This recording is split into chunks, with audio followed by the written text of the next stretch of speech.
History Spotlight, brought to you by HEC Media and the Missouri Historical Society. Hi, I'm Dr. Jody Sowell from the Missouri Historical Society, and this is History Spotlight. Completed in 1874, the Eads Bridge was the first bridge across the Mississippi River in St. Louis. Public historian Andrew Wonko tells us why engineers felt that building it was an impossible feat.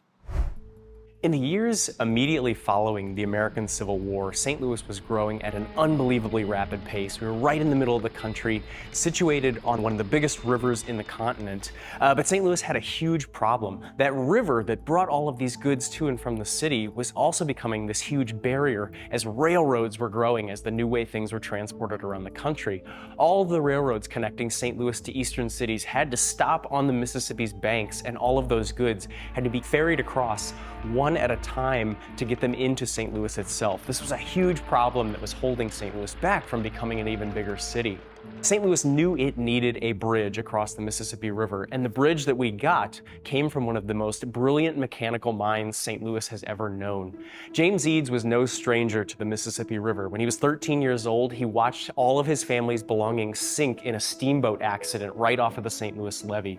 After that, he invented a diving bell that allowed him to go down and search for steamboat wrecks on the bottom of the Mississippi. He built ironclad gunboats for the Union Army during the Civil War. His life was tied to the river. But in 1867, he got the commission to build the Mississippi River Bridge at St. Louis. Probably the most fascinating thing about it was that he was a man who had never built anything resembling a bridge any time in his life before, so he certainly knew what kind of stakes he was up against.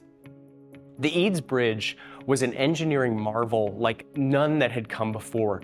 This bridge would leap across the Mississippi River on two piers that spanned 500 feet each. This was shocking and amazing, this length of distance that this bridge was going to be able to cover.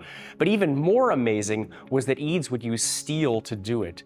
Steel in the 1860s was a metal that was still as much alchemy as science. People did not trust it. They really didn't know what kind of power it had. And when people looked at the plans for the Eads Bridge, this looked skeletal, it looked weak. People thought it was going to fall over just under its own weight. They had no idea what James Eads knew, how strong steel truly was, and what kind of incredible weight it could support.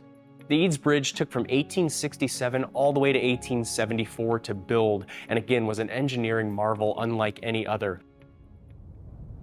When it finally did open, people were still very nervous about it, so James Eads knew a good PR stunt when he saw one.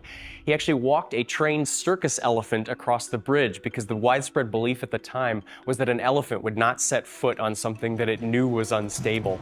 If that wasn't enough, at the bridge's opening, he parked 14 fully loaded locomotives on the bridge at the same time just to prove how unbelievably strong it truly was. It still stands 150 years later and is still one of the icons of the city of St. Louis. Historically, St. Louis was described as first in shoes, first in booze, and last in the American League. Next week on History Spotlight, a look at St. Louis's shoe industry. To learn more about the Missouri Historical Society, visit mohistory.org.